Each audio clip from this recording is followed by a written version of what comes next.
Je suis un surfeur moyen. Enfin, je suis plus débutant, mais je suis loin d'être un pro. En fait, je fais sûrement comme toi, beaucoup d'erreurs, et ma progression, elle est lente et fastidieuse. Parce que maintenant, avec internet, on est bombardé d'images de surf impressionnantes. Des mecs qui explosent de spots de surf avec des manœuvres bien radicales. Mais ce qu'on voit sur les réseaux, c'est pas du tout représentatif du surfeur moyen. Loin de là. Et c'est pour ça que sur cette chaîne, je te montre souvent ma progression en surf. Et je suis très honnête et authentique sur mon niveau. Parce que je sais à quel point le surf, ça touche beaucoup de monde. Et c'est important dans la vie des gens. Et du coup, aujourd'hui, on va essayer de voir un truc cool ensemble. Je viens de passer 2 mois entiers à surfer non-stop au Sri Lanka. Et j'ai pu faire des dizaines de sessions de surf. Je trouve d'ailleurs que j'ai bien progressé. Bon, alors là, je suis rentré en France pour les fêtes. Putain, ça caille ici, hein. Mais j'ai plein de vidéos de surf que j'ai filmées en stock sur mon ordinateur. Et on va plonger ensemble dans ces sessions de surf pour les commenter et essayer de progresser. Comme ça, si toi aussi t'es un surfeur ou une surfeuse intermédiaire, et ben on pourra essayer de tous progresser ensemble. Et si t'es nouveau ici, et ben enchanté, moi c'est Hugo, je suis réalisateur vidéo et surfeur, et toutes les semaines je te poste une vidéo ici sur Waved où je te parle d'un vlog, d'un tutoriel ou d'un documentaire en surf. Et d'ailleurs, abonne-toi bien à cette chaîne parce que cette année, il y a des gros documentaires qui vont sortir. Ceci étant dit, c'est parti, je vais te montrer les belles sessions de surf que j'ai filmées au Sri Lanka. Let's go. Oh putain, je suis content de rentrer parce qu'il fait tellement froid dehors. Bon, c'est parti, je vais te montrer les sessions. J'en ai 2-3 en stock. Tu vas voir, il y a des belles petites images à analyser.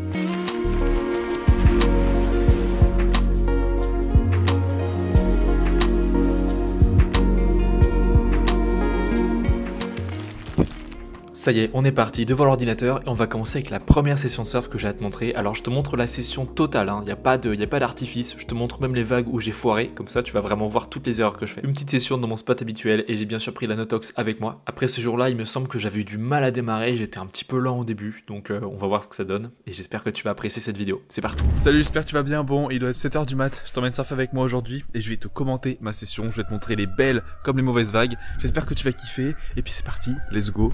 Il y a les boards sur le motorbike. Donc là, direction le spot, et ce qui est cool au Sri Lanka, c'est que tu passes un petit peu par les belles routes et par le village à Angama. Donc c'est assez joli comme paysage, hein. Tu vois les locaux et les petits cocotiers. Donc voilà, et puis ensuite on arrive sur le spot tranquillement et il faut marcher sur les petits rochers pour se mettre à l'eau.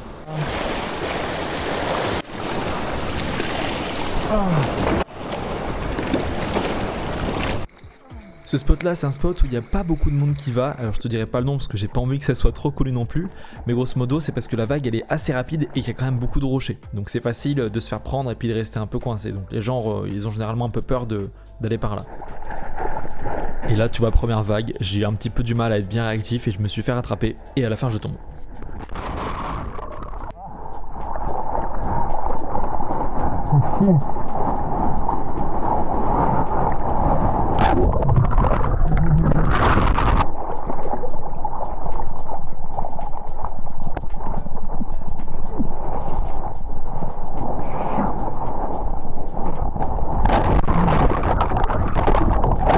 Là, petit point marrant, il y a la board qui s'envole.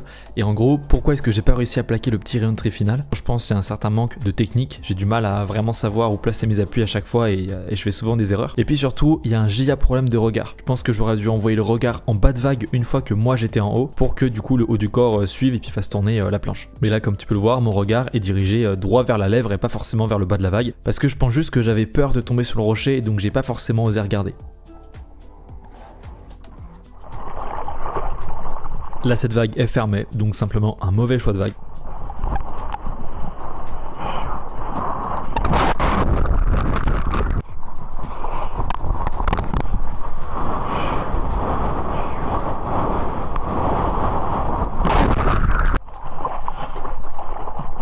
Là, cette vague, elle est vraiment intéressante parce que je suis en backside. Et en général, j'ai beaucoup de mal à envoyer le bras. Et là, je sais que je me suis forcé, tu vois, bam. Voilà, là, j'envoie la main et on voit bien que j'arrive à faire mon petit turn. Enfin le second, voilà, ça passe encore. Et je crois que le troisième je me foire, mais j'étais super content d'avoir réussi cette petite vague. Celle-là aussi je suis hyper content parce que je constate que je suis beaucoup plus réactif qu'avant. Là tu vois, je fais mon take-off et je vois qu'une section qui a fermé devant moi. Alors hop, gros bottom, et ensuite j'arrive à rattraper la section pour faire enfin un petit turn. J'ai pas envoyé le bras malheureusement, mais j'ai quand même réussi à la rattraper cette section. Ça c'est cool, ça veut dire que je progresse.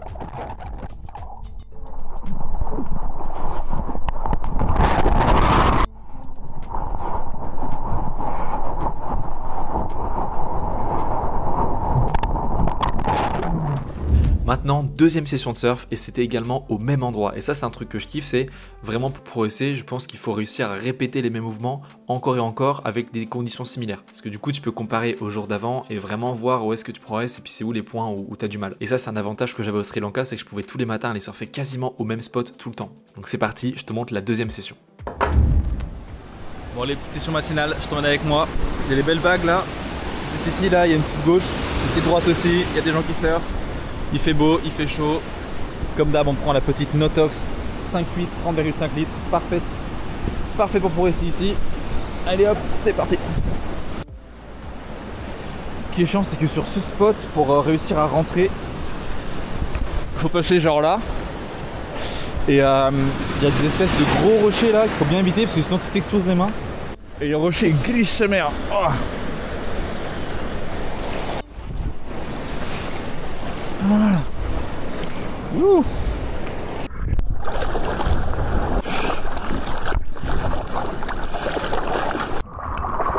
Ah, c'est ma taille du rocher. Et d'ailleurs, là, en regardant les images, je me disais... Putain, qu'est-ce que c'était bien quand même de surfer sans combinaison. Parce qu'à mon retour en France, je suis allé surfer 2-3 fois ici. Et je peux te dire que mettre une combinaison là, avec la cagoule et les gants et les chaussons, j'étais rouillé, j'arrivais pas à envoyer les bras, j'arrivais pas à bien me mettre, je sais pas, je me sentais pas bien sur la planche, je faisais que de tomber. Donc il va falloir que je reprenne l'habitude de bien surfer dans le froid là. Bon allez, on retourne à la vidéo. Yep. Welcome back. Mati. Ouh.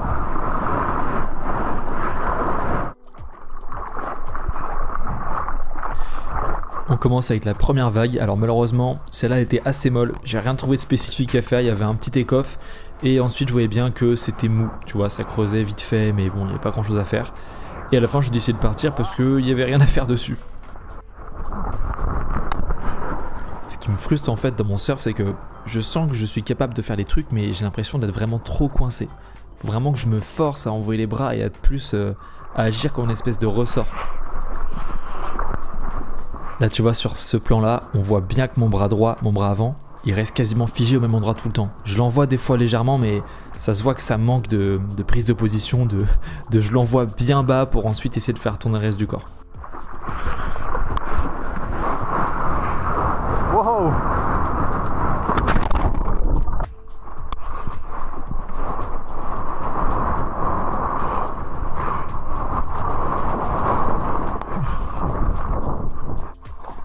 Cette vague, je suis deg, elle était parfaite et je l'ai complètement gâchée parce qu'en fait j'avais cru entendre un bruit derrière moi et je pensais qu'il y avait quelqu'un. Donc je suis parti en me disant que j'avais droppé quelqu'un et finalement j'ai juste gâché une belle vague.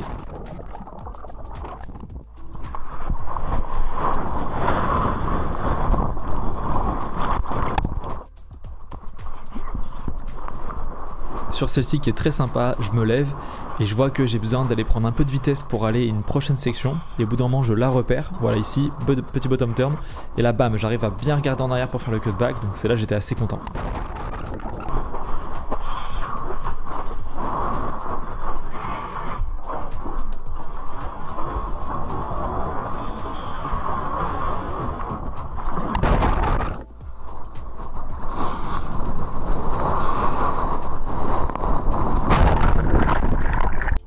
Celle-là aussi, nouvelle vague, elle était pas mal. Alors là, je me lève et il me semble que j'ai fait un turn. Mais hop, voilà, tu vois, j'ai pas envoyé le regard, mais le turn il est quand même passé. Donc petit coup de chance. Et là sur le deuxième, j'ai bien forcé à regarder plus loin, plus bas. Même si je pourrais quand même vraiment forcer le trait parce que ça a pas l'air d'être très radical comme turn. Donc faut vraiment que je m'applique à envoyer bien le regard loin.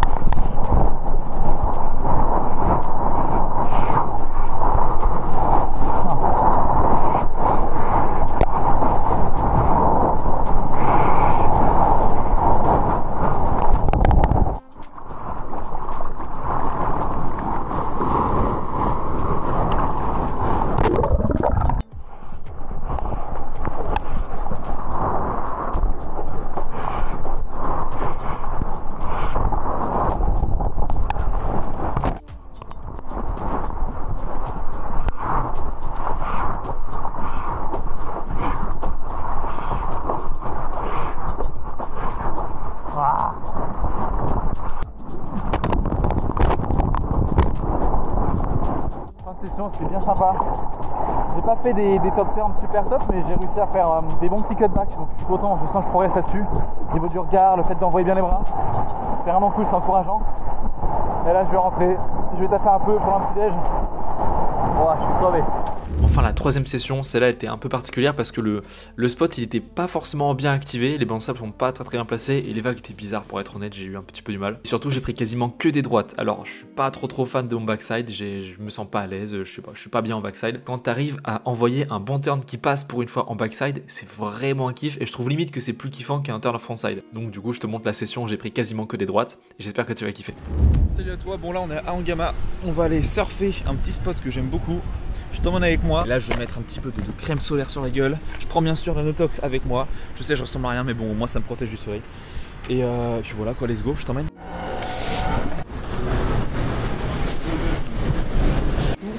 J'avoue qu'elle est quand même stylée cette board hein.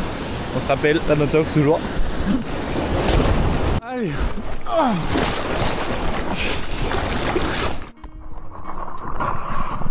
Bon, la session a bien commencé avec 2 belles chutes, mais c'était sympa pour la suite.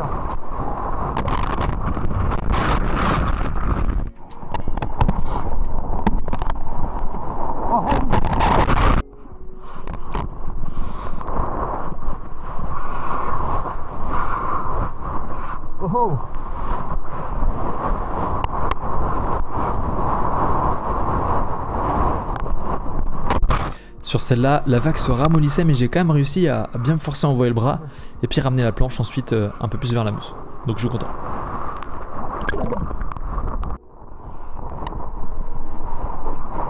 Oh putain.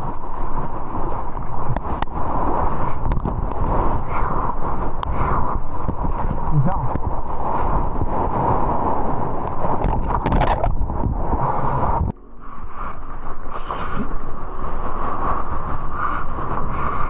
Ouais, sur cette session-là, je pense que tu fais que de l'entendre, je fais que de dire putain ou de rager.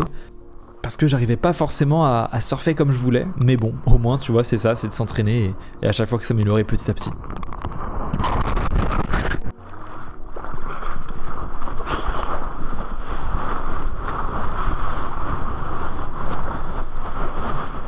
Putain.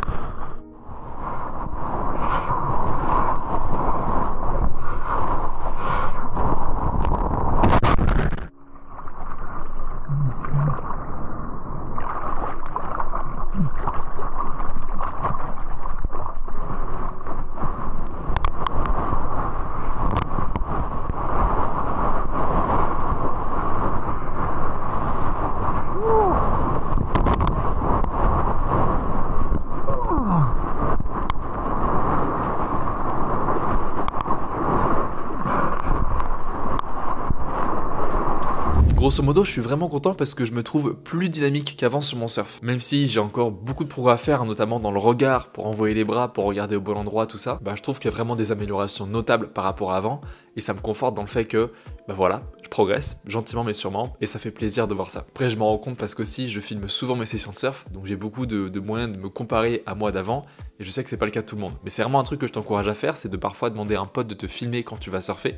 Comme ça, après, tu pourras peut-être comparer une future vidéo de toi dans 6 mois, 1 an, et tu pourras voir à quel point tu as progressé, et même observer 2-3 erreurs que tu pourras peut-être aussi essayer de t'auto-corriger. J'espère que tu auras kiffé cette vidéo. Merci encore une fois aux marques qui me soutiennent sur cette chaîne Waved. Je pense notamment à Notox et Soruz. Notox pour leur superbe planche de surf et Soruz pour les combinaisons. Bon là, t'as vu, j'avais pas de combi parce que j'étais au Sri Lanka, mais t'inquiète pas que quand je suis en France, je suis bien content de remettre ma petite Soruz qui me tient chaud. Et comme d'habitude, si tu souhaites être équipé du meilleur matériel surf, ils ont été très gentils de me donner des codes de réduction pour la communauté Waved. Et donc si tu veux commander ta board Notox, t'as 100 € de réduction avec le code WAVE200. Et mine de rien, avoir 100 balles de réduction, c'est quand même pas rien. Alors franchement, n'hésite pas à en profiter. Personnellement, moi j'ai le modèle RIP que tu vois dans quasiment toutes mes vidéos, de 5.8 en 30,5 litres. Vu qu'il y a pas mal de volume qui est réparti à l'avant, et malgré le fait que la planche soit petite, elle flotte quand même très bien et elle part sur beaucoup de vagues, même des vagues qui sont un peu molles. Et pour ma progression, en tout cas à mon niveau, c'est vraiment idéal. Et puis également pour Soruz, avec le code WAVE10, t'as 10% de réduction sur tout Soruz. Donc si tu veux une belle combinaison là pour attaquer l'hiver en France, c'est l'occasion, c'est une marque française, c'est de l'excellent matos. Bon, et sur ce, je te souhaite une bonne année 2025. J'espère que t'as passé de bonnes fêtes. N'oublie pas de t'abonner à la chaîne et au compte Instagram parce qu'il y a des gros trucs qui arrivent cette année. Allez, à très vite, à la semaine prochaine et d'ici là, surfe bien. Ciao.